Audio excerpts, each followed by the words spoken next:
안녕하세요. 입 바른 소리 안 하고는 못 참는 30대 여성입니다. 이제는 안 보고 살 시댁인지라 저희 시댁이라고 표현하는 것도 짜증나는데 그래도 편의상 저희 시댁이라고 부를게요. 저희 시댁에는 집밖에 모르는 인간이 하나 있는데요. 남편의 형, 그러니까 아주버님입니다. 제가 보기에는 특별히 잘난 것도 없고 성질만 개떡 같은데 시부모님께서는 그래도 맏아들이라고 나이 40 먹은 그 아들을 무슨 상전 모시듯 합니다. 제가 이렇게 사연을 쓰게 된 것도 어떻게 보면 시부모님 때문이기도 하네요. 자기 자식 안기한 부모가 어디 있겠어요. 그렇게 생각하자면 저희 시부모님이 아주버님한테 꼼짝 못하는 것도 아주 이해 못할 일은 아니겠지요. 하지만 시부모님한테 아들이 저희 아주버님만 있겠어요?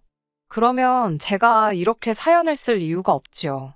제가 열받는 건 저희 남편에겐 형인 아주버님도 있고 어린 여동생, 그러니까 시누이도 있습니다. 저희 시부모님은 맏아들은 상전 모시듯 시누는 무슨 공주 키우듯 하시면서 저희 남편만 찬밥 취급을 하시더군요. 저희 남편이 어디 못난 구석이 있는 것도 아닙니다. 제 눈에 안경이라 하실까봐 객관적인 사실만 먼저 말씀드릴게요. 둘째인 남편은 세남매 가운데서 제일 좋은 대학교를 졸업했습니다. 유학을 가고 싶었는데 시부모님께서 돈이 없어서 못 보내주신다 하셨대요.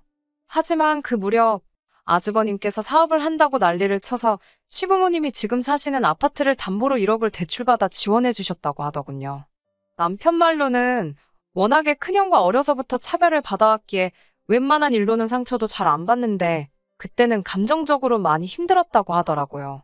그래도 다행히 지금은 판교에서 가장 잘 나가는 IT 회사에 연봉 1억 넘게 받으며 다니고 있습니다. 아주버님 사업은 결국 망해서 본전도 못 건졌어요. 평생 시부모님이 주시는 용돈만 쓰고 살았지 어디서 제대로 아르바이트도 안 해본 사람이 갑자기 무슨 운동기계를 가져다 판다고 설쳤으니. 뿐만 아니라 신우에 대한 아버님 어머님의 지원도 장난이 아니었어요. 대학생인 신우는 어느 다른 여대생들처럼 외모를 가꾸는데 관심이 많았습니다. 저도 그런 시절이 있었으니 당연히 그 마음 이해하지요. 하지만 제가 지금 연봉 8천을 받으며 회사 생활을 하고 있는데 이런 저도 2, 300만 원짜리 핸드백은 선뜻 사기가 어렵거든요. 신우는 거침이 없더라고요. 일단은 어머님 아버님을 조르고 그게 여의치 않다 싶으면 지 오빠들을 아주 달달 볶아요. 무슨 프라이팬 위에서 감자 볶듯이 어지간히 달달 볶습니다. 개떡 같은 성질을 가진 아주버님도 신우한테는 꼼짝을 못하더라고요. 아주버님이 그럴 정도니 순딩이 저희 남편은 어땠겠어요? 그나마 저희 남편은 저랑 결혼 이야기가 나오면서 자의반 타의반으로 신우의 무리한 요구에서 벗어나게 되었습니다. 새남매의 인물에 대해 말해보자면 이건 뭐 다들 보는 눈이 다르니까요. 제가 제 남편 잘생겼다고 말해봤자 푼수 소리나 듣겠지요? 저희 남편이 뭐 연예인처럼 후광이 비치고 그런 건 아니에요. 하지만 키도 크고 웃는 얼굴이 얼마나 보기 좋은지 모릅니다. 정말이지 사연을 말하면 말할수록 왜 시부모님께서 저희 남편만 데려온 자식 마냥 대하신 건지 이해가 안 되네요. 저와 남편은 대학교 선배의 소개로 만났습니다. 당시 제 선배 중 한 명이 남편과 같은 회사를 다니고 있었거든요. 선배가 자기가 정말 아끼는 후배라면서 데리고 나온 사람이 남편이었어요. 제가 평소에도 워낙 따르던 선배였는데 그런 선배가 좋은 사람이다. 털어서 먼지 하나 나올 거 없는 사람이다라며 거듭 칭찬을 하더라고요. 덕분에 만나기 전부터 저는 남편에 대해 굉장히 긍정적인 생각을 갖고 있었네요. 그리고 실제로 남편을 만나보니 사람이 정말 소탈하고 괜찮더라고요. 사실 워낙에 똑똑하고 잘난 사람들이 많은 업계라서 콧대 높은 사람들이 많다는 이야기를 몇 번 들었었거든요. 그런데 저희 남편은 거들먹거리고 그러는 것도 전혀 없었고 말도 잘 통하고 여러모로 이 남자다 싶었네요. 나중에 듣기로 남편 역시 선배로부터 제 칭찬을 워낙 많이 들었었답니다. 그래서 저런 사람이 너무 궁금했대요. 막상 만나보니까 들은 대로 서글서글하고 동시에 할 말은 똑 부러지게 하는 똑순이 같아서 마음에 쏙 들었다고요. 서로에게 확신이 있었던 저희는 그렇게 만난 지 10개월 만에 결혼을 약속했습니다. 시댁에 처음 인사 갔던 날은 지금도 잊혀지지가 않아요. 시부모님께서는 남편을, 그러니까 당신 아들을 제 앞에서 까내리려고 작정을 하신 분들 같았습니다. 어디 감히 지 형이 아직 장가도 안 갔는데 결혼을 하겠다고 드는지 모르겠다면서 저더러 저렇게 경우가 없는 앤데 괜찮겠냐고 물으실 정도였지요. 당황스러웠지만 그때는 솔직히 어머님 아버님이 진심으로 하시는 말씀이신지 단지 도가 지나친 질라진 농담인지 구분하기가 어려웠어요. 그래서 뭐라고 딱히 반박은 못하고 적당히 맞장구 치면서 웃어 넘겼습니다. 하지만 어머님 아버님과 몇 번의 대화를 하면서 진심으로 당신 둘째 아들 기분은 안중에도 없으시다는 걸 알게 되었네요. 그리고 그런 어머님 아버님의 태도는 저로 하여금 왠지 모를 정의감을 느끼게 했어요. 이곳에서 남편을 구해줘야겠다. 저만큼은 남편을 1순위에 두고 사랑을 줘야겠다. 그런 의지를 갖게 했네요. 솔직히 결혼 준비를 하면서 남편이 왜 유학을 가지 못했는지 들었던 터라 금전적 지원에 대한 기대는 일절하지 않았습니다. 남편이나 저나 각자 모아둔 돈도 꽤 있었고 돈도 잘 버는 상황이었으니 아쉬울 것도 없었고요. 하지만 오히려 시부모님께서 돈을 요구하실 줄은 몰랐네요.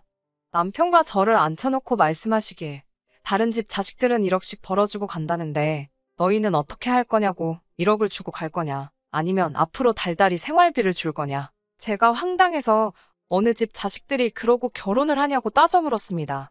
그런 자식들은 아마 부모가 집이라도 사주고 하다못해 그 앞으로 차라도 한 대 뽑아주시지 않았겠냐고 덧붙였어요. 그러자 어머님께선 남편더러 아주 대바라진 애를 데리고 왔다며 저랑 결혼하면 당신들 볼 생각은 하지 말라고 그러시더군요. 하지만 남편이 제 손을 딱 잡더니 이 결혼은 포기 못한다고 했습니다. 그때 어머님 아버님 표정은 뭐랄까 남편에 대한 괘씸함과 당혹스러움이 뒤섞여 있었달까요? 사실 저조차도 남편이 그렇게 말을 했을 땐 꽤나 놀랐으니까요. 남편의 그 태도에 저는 결혼에 대한 확신을 갖게 되었고 그렇게 저희는 부부의 연을 맺게 되었습니다. 웃긴 건 막상식을 올리고 나니까 보고 살지 말자더니 시부모님께선 또 아무 일도 없다는 듯 저희를 대하셨어요. 허풍이셨다는 걸 알고 나서는 굳이 어른들 자존심 건드려서 뭐 하겠나 싶어서 저도 적당히 며느리 도리를 해드렸고요. 살가운 고부관계는 아니었어도 그럭저럭 불편한 거 없이 지냈습니다. 하지만 진짜 문제는 바로 아주버님이셨습니다. 일단 뭐 제가 손 아랫사람인 건 맞지만 그래도 저한테 말을 너무 편하게 하셨거든요. 결혼하고 얼마 되지 않았을 때입니다. 시댁에서 다 같이 모여 식사를 하는데 저더러 어이 나 물 좀 정확히 이렇게 이야기를 하더라고요. 처음엔 그래 재수씨라는 호칭이 어색해서 그런가 보다 싶었습니다. 그런데 그게 아니었지요. 어이 소리를 3번 듣고 나서야 이건 아니지 싶어서 아주버님께 저한테 재수씨라고 부르면 된다고 알려드렸습니다. 반말도 하지 마시라 했고요. 그러자 아주버님께서 나이도 한참 어린데 씨는 무슨 씨, 그리고 그럼 나더러 존대를 하라는 거냐고 눈을 부라리며 묻더라고요. 그 소리를 듣고는 어이가 없어서 바로 옆에 있던 신우에게 제가 야 가서 물 가져와 그랬습니다. 신우가 눈을 동그랗게 뜨고는 절 쳐다보길래 그래 너 말야 가서 물 떠오라고. 아주버님이 식사 시간에 저에게 했던 그대로 신우한테 해줬지요. 시부모님하고 아주버님의 반응은 정말 가관이었습니다.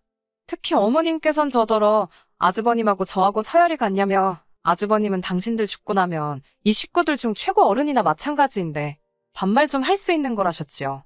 그러면서 저더러 돈만 잘 벌면 뭐하냐고 기본이 안 되어 있다나요. 이건 뭐 시댁 식구 전부 사고방식이 글러먹어서 제가 어디서부터 설명을 해줘야 할지 모르겠더라고요. 알려준 들 들어먹을 것 같지도 않고 그래서 저는 눈에는 눈, 이에는 이라는 심정으로 아주버님이 저에게 호칭 제대로 불러주시고 존댓말 해주시면 저도 신우에게 똑같이 해주겠다 했습니다. 남편은 제가 그런 이야기를 하는 와중에 저를 말리는 척하면서 짐을 싸고 있었고요.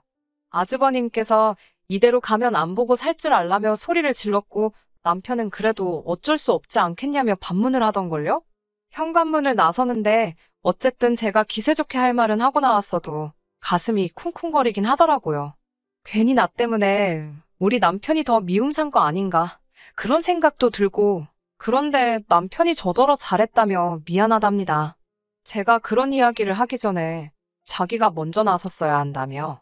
앞에서도 말씀드렸다시피 아주버님은요, 시부모님이 하도 오냐오냐 키우셔서 그런지 무서운 게 없어요. 하지만 그건 어디까지나 그 집안에서 알아서 할 일이고 저는 그 꼬라지를 받아줄 생각이 전혀 없었습니다. 그리고 한 일주일쯤 지났을까요? 이번엔 웬일로 아버님께서 전화를 걸어 오셨습니다. 저더러 아주버님이 자존심이 세서 그러니까 저더러 먼저 아주버님이 사과할 수 있게 판을 좀 깔아보라셨어요. 덧붙이시기를 당신이 생각해도 이번엔 아주버님이 실수를 했다며 당신이 대신 사과하신다고요. 생각지도 못하게 아버님이 먼저 미안하다 하시니 며느리 입장에서도 무조건 싫다 안 된다고 버티기가 그렇더라고요. 한편으로는 그래, 이 정도면 아주버님도 지가 실수했다는 생각은 하고 있겠지. 그런 믿음도 있었고요. 그래서 알겠다고 말씀드렸습니다. 아주버님께 그날은 아주버님도 저도 감정적이었던 것 같다고 중간에 다른 식구들이 얼마나 불편하겠냐며 얼굴 붉히는 일 없이 지냈으면 좋겠다고 문자 한 통을 넣었습니다. 그러자 아주버님께서 알면 됐다고 답장을 해왔어요. 답장을 확인하곤 기분이 쎄하더라고요. 이 인간이 말귀를 알아들은 건지 아닌지. 그래도 또 그걸 따지고 둘 수는 없었으니 그대로 유야무야 지나가게 되었습니다. 하지만 사람이 진짜 하나를 보면 열을 안다고 하더니 그 말이 딱이더라고요. 시댁 식구들은 사고방식도 아주 글러있었지요. 솔직히 저는 어느 정도 거리만 두고 살면 앞으로 서로 얼굴 붉힐 일은 없을 거라 생각했습니다. 그러나 이후로 시댁 식구들은 저에게 말하는 것만 조심했을 뿐 뒤로 남편을 괴롭히고 있었더군요. 저 몰래 그렇게 남편한테 돈 좀 보내라고 쪼아댔던 거지요. 착해 빠진. 솔직히 제 남편이라 착하다고 표현했지만 저도 답답하더라고요. 그래요. 답답한 남편은 어떻게든 저한테 이야기하지 않고 돈을 좀 줘보려고 했답니다. 그러면 저한테 좀 잘해줄까 싶은 생각도 있었다대요. 그런데 저희 집은 돈 관리를 전적으로 제가 하거든요. 그러니 남편의 마음이 어떻건 간에 저를 통하지 않으면 돈을 빼갈 방법이 없죠. 또한 저희가 결혼하면서 양가 부모님들로부터 도움을 안 받았기 때문에 대출을 꽤 받았거든요. 그래서 시부모님과 친정부모님께 당분간은 명절과 특별한 날 50만 원씩 챙겨드리는 걸 제외하고는 경제적으로 도와드릴 수 없다고 진작에 말씀을 드렸었고요. 그런데 저 몰래 자꾸 남편에게 돈을 달라고 하셨다는 게 솔직히 짜증도 나고 부담스러웠습니다. 그런 요구를 하는 게 시부모님뿐만 아니라 아주버님과 신우도 있었다는 건 충격적이기까지 했고요. 한 번은 신우가 저더러 제가 지금 내 사람치를 가로챘다고 그러던데 그 말뜻을 이해하고 나서야 바보 같은 남편이 얼마나 당하고 산 건지 가늠이 돼서 정말 화가 치솟더라니까요. 이후로는 진짜 돈 관리를 더 철저히 했습니다.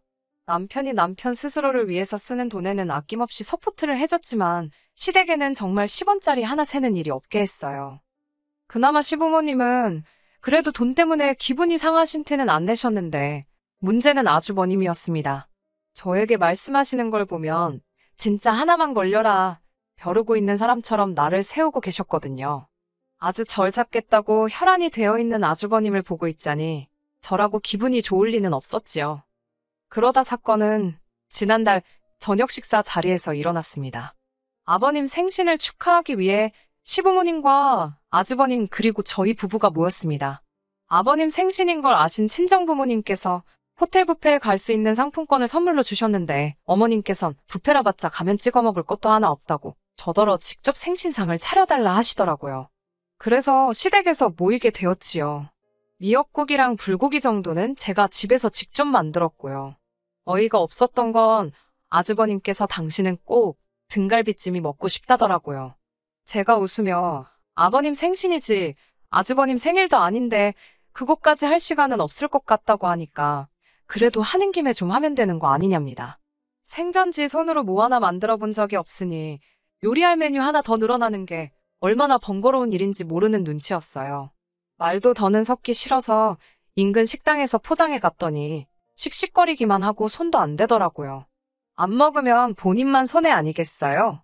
저랑 남편이랑 열심히 먹었지요. 아무튼 그렇게 식사를 마친 뒤 아버님 생신 선물로 현금 50만 원을 드렸습니다. 아주버님께선 저희가 아버님께 돈 봉투 드리는 걸 보면서도 뭐 하나 꺼낼 생각을 안 하더라고요. 코딱지만한 거라도 본인이 하면 생색을 내지 못해 안달인 인간이 저희 몰래 아버님 생신을 챙겼을 리도 없고, 제가 아주버님께 무슨 선물 하신 거냐고 면전에 대고 물었습니다. 그러자 저희를 어이없다는 듯 재려보기만 할 뿐 별말 못하던걸요? 그렇게 시간이 흘러 어느덧 시계를 보니 10시더라고요. 시댁에서 저희 집까지는 빨라도 1시간이 걸렸고, 바로 다음 날은 저희 친정어머니 생신이셨습니다. 생신 축하 겸 해서 친정부모님과 저희 부부가 같이 서울 근교로 1박 2일 여행을 가기로 되어 있었고요. 참고로 저희 친정부모님이 여행 경비 전액을 부담하시는 여행이었습니다. 저는 남편에게 이제 슬슬 가자고 신호를 보냈어요. 가서 빨리 짐도 싸야 했고 여러 가지로 마음이 바빴거든요. 그런데 그때 신우가 아주버님께 전화를 걸어온 모양이었습니다. 대학교 동아리 활동을 열심히 하던 신우는 아버님 생신과 동아리 설립 5주년 기념식 사이에서 고민을 하더니 아버님 생신은 매년 돌아오지 않냐며 동아리 기념식에 참석한 상황이었거든요.